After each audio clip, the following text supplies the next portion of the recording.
Hi, I'm Siti Zulaikha binti Nasir. Hi, Assalamualaikum. My name is Nurhumaira Darwisyah binti Jaffery. My name is Dhamirah binti Affendy. My name is Haider Bin Shazali. My name is Asnatullisa Bt Sharizan. Hi, my name is Najah binti Zakaria.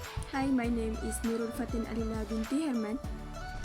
Hi, my name is Syazwina Binti Saufi. Hi, my name is Fatihah Tasnim. And hi, my name is Ahmad Afiq bin Mohamad and we are from Group 2 and today we want to talk about KOTA KINABALU SABAH. So, what are we waiting for? Let's go!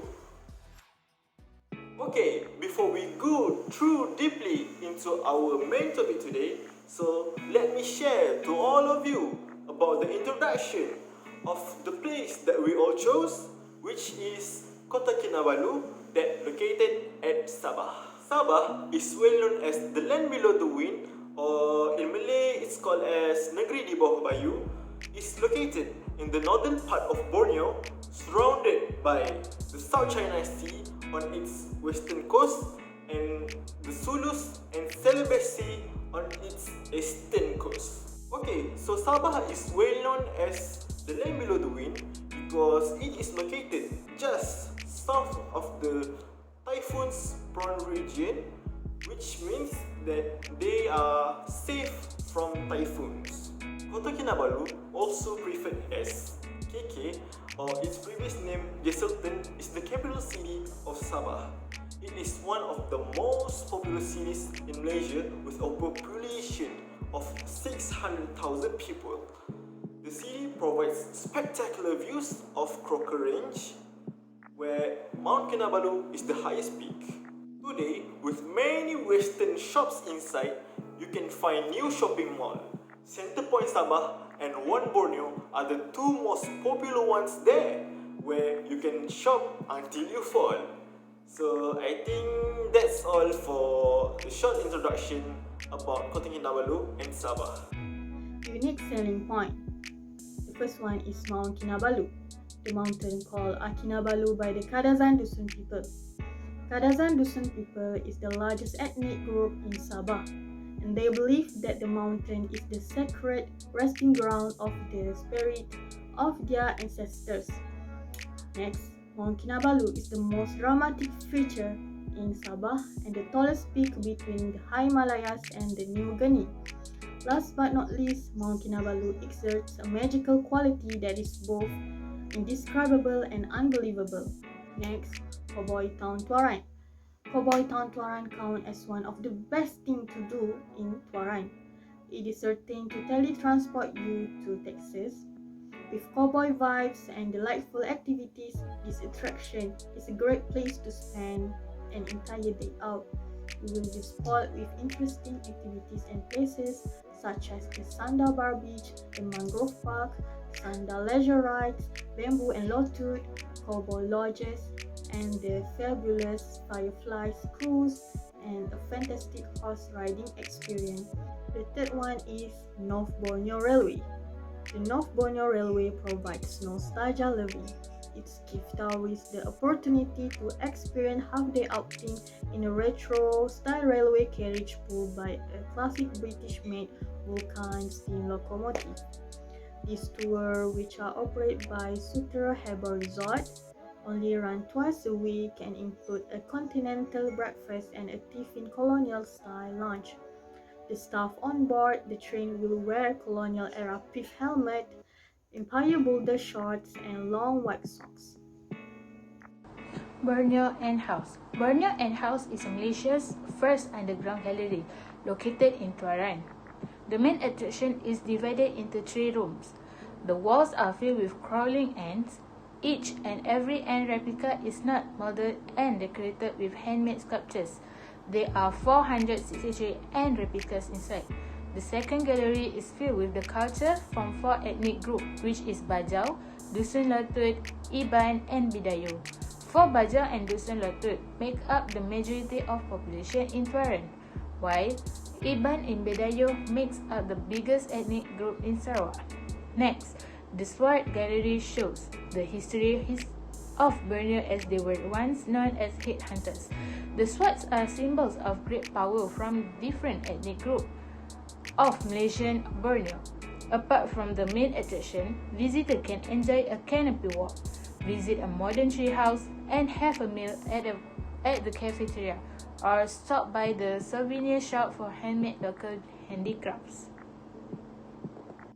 Signal Hill Observatory Platform. Signal Hill Observatory Platform is the highest point in the city. It is one of the best places to get a good view of Kota Kinabalu. It is also can get amazing view that extended to the outlying island of the Tunku Abdul Rahman Park. Signal Hill is widely considered a must-do attraction. You will not only get a panoramic bird's eye view of sprawling city centre, but also the beaches of Tanjung Aru and Likas Bay, and even to the outlying island of the Tunku Abdul Rahman Park. Kinabalu National Park. Kinabalu National Park is Malaysia's first World Heritage Site, also the center of plant diversity for Southeast Asia. The park boasts more than 5,000 vascular plant species and has no shortage of fauna as well, being home to some 90 lowland mammal species and many more. The main attraction at the park is none other than the majestic Mount Kinabalu. It is one of the highest mountains in Southeast Asia. Next is accommodation. We choose KK Waterfront Hotel because the price is affordable for one night and all the facilities were nearby. There are 3 types of rooms and we will book 16 rooms for 59 students including lecturers. Next is transportation. So this is AirAsia map route from KLIA to KKIA. For the transportation, we'll use 2 types of transportation, which is air transport and road transport. For air transport, we use AirAsia flight, which costs 327 per person for 2-way tickets. And bought the ticket and are early to save time at 7:15 AM and is expected to Kota Kinabalu International Airport at 9:55 AM, which takes around 2 hours and 40 minutes only. For the road transportation, there will be tower buses and tower van that will pick us up once we arrive at Kota Kinabalu Airport. For the tower bus, there will be 44 people at there and the rest will be in the tower van. For the tower bus, it will take about 1,350 per day, and for the tower van is 1,200 per day. So we book the transport for 3 days and 2 nights in Kota Kinabalu. Next is activities to do while on the tour. The charming capital city of Sabah, which is part of East Malaysia, has totally different feeling to it, distinct from Peninsular Malaysia, which houses the capital city of Kuala Lumpur. Mount Kinabalu, just outside of the capital city, is the main gem of Sabah, and this is one of the main themes of Journey to Kota Kinabalu. However, if you are just in town as part of a flying tour, then you will surely not be disappointed in Kota Kinabalu, as there is a tremendous amount to do in the town itself. Some of the activities that you must do when you visit Kota Kinabalu is visit the Sabah State Museum.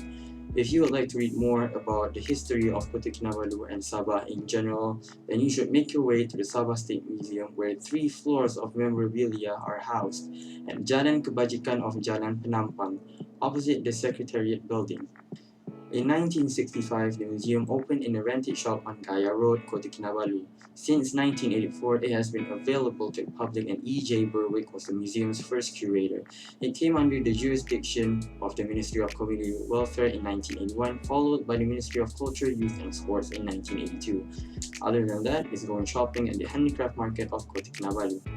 Kota Kinabalu Handicraft Market lies near the waterfront and used to be called Pasar Filipino or the Filipino Market. As such, you might already hear this name alluded to, but whatever the nickname for anybody who wants to pick up some local souvenirs, this is a perfect place to come. Pearls, local arts and crafts, carvings are some of the things that are likely to find here.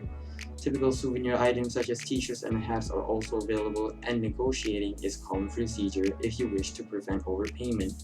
Furthermore is whitewater rafting, Any individuals may be shocked to learn that whitewater rafting around KOTA KINABALU is a common pastime, and if you want to get the adrenaline flowing, there are a variety of places to get out on the water. One of these is the picturesque temporary Kulu River, which is about an hour away from the city center, or you can pick the powerful Tunam Padas River, which is a 2-hour drive away. For the grade 3 and 4 rapids located here, the justification for coming to the Padas River and not the Kulu River is to guarantee a wilder trip if you don't mind the marginally longer travel time. So this is a great choice if you are going to do something very fun and adventurous. Other than that is one of the most basic and one of the most main reasons that a lot of people do when traveling, which is shopping. KOTA KINABALU is overflowing with new shopping malls and excellent eateries, just like Bukit Bintang in Kuala Lumpur. At the central market or in the sprawling food courts, tourists will spend days playing with new dishes such as laksa and tasting local foods. Suria SABAH is situated in the center of KOTA KINABALU and has recently picked up some traction after a slow start. With plenty of food traffic, the mall is now alive on weekends, if not so much through the week. In the basement is where you will find many of the fast food restaurants and sushi corner of Suria SABAH, with 3 Japanese restaurants within reach of each other. Lastly is island hopping. Although the breathtaking Mount Kinabalu is home to KOTA KINABALU, it's not only the beauty this town has to bring. You'll be welcomed by Maldives-like waters and white sandy beaches that will make the trip worth it if you look beyond its shores. Among all the islands near to KOTA KINABALU is Sapi Island or Pulau Sapi. Next is tour itinerary for 3 days and 2 nights. Day 1 at 1st March 2021 at 10 a.m. to 11 a.m. we're having a breakfast from KK International Airport, and then we're heading to Sabah State Museum at 11 a.m. until 12 p.m. for visit and learning. Then at 12 p.m. we're going to Suria Sabah Shopping Mall for lunch. Check-in hotel at 2 p.m. at KK Waterfront Hotel, rooms en rate. Next, we're going to do our own activities in our own hotel room. At 4 p.m. we're going to Sate Legend Lok Kawi Wine Market for sightseeing and shopping, and then back to the hotel for rest at 6:30 p.m. For day 2, 2nd March 2021 at 9:30 a.m. we're going to have a breakfast and prepare for the next activity, which is island hopping from 11 a.m. to 6 p.m. So we can choose 2 or 3 of 5 islands and to visit. Back to the hotel for rest at 6 p.m. and then doing your own activities until 8:30 p.m. we're going to KK Container Street Food Night Market for food hunter or shopping, and then 11 p.m. we're back to hotel for rest. For the last day, which is day 3, 3rd March 2021 at 8 a.m. to 10 a.m. we're going to pack breakfast and also check out. Then 10 a.m. we're going to shop at Handicraft Market at KOTA, which is you can buy souvenir. At 12:15 p.m. we're going to KK International Airport for waiting the flight, and then last but not least at 1:25 p.m. we're heading back to KLIA. Attraction in the itinerary. The first place at Sabah State Museum and Heritage Village. The building consists of not only the museum but also the Education Science Centre, Ethno-Botanical Garden, Sabah Art Gallery, Museum of Islamic Civilization and Heritage Village. One of the main attractions at the Sabah Museum is the Heritage Village. Second attraction is Hopping Island. Among all the islands near to KOTA KINABALU city, Sapi Island wins the most votes as the favorite of tourists. Not only it offers more nature experience, the new activities such as coral flyer make this little island more exciting. Meanwhile, Manukan Island is the most frequent visited island by domestic and international tourists. It is only 15-minute way by boat ride. Next is market or night market. For example, we have dazzling night market at Sate Legend Lok Kawi Wine Market. Then we have KK Container Street Food Night Market. It is also known as A Square Container Night Market. It has 60 food stalls and is very accessible to tourists by car or foot. Last but not least is Handicraft Market. The Handicraft Market is a calming spot in KOTA KINABALU for buying souvenirs and local goods. Visitors will find handmade woodcraft like blowpipes and wind instruments, jewelry, traditional clothing, and most importantly, an array of culture. Next is I am going to talk about the includes and exclude in this tour package to KOTA KINABALU Sabah. Usually, there are main things that include in the tour package, also the excludes that we have to pay by ourselves as our desires. So the tour package includes transport, accommodation, island hopping, tour guide, and also lunch at island hopping. Meanwhile, the tour package that excludes are all meal except at island hopping, travel insurance, daily personal items, snacks and drinks, and also museum fee entrance. One is the costing for the package. For the accommodation, KK Waterfront Hotel offer the same price for different type of room, which is RM188 for one night and RM376 for 2 nights. For the transportation, the round trip flight is RM327 and for the tour bus and tour van is RM6,550, including toll, fuel, and driver tipping.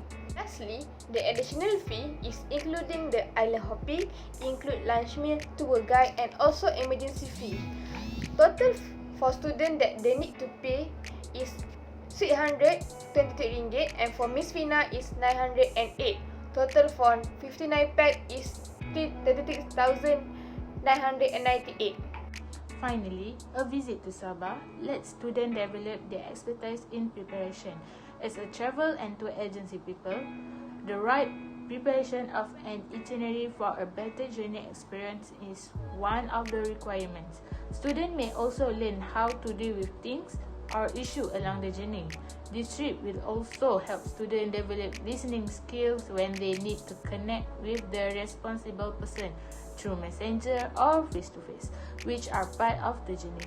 In addition, participants can gain new experience by having fun and great time in this project. Thank you.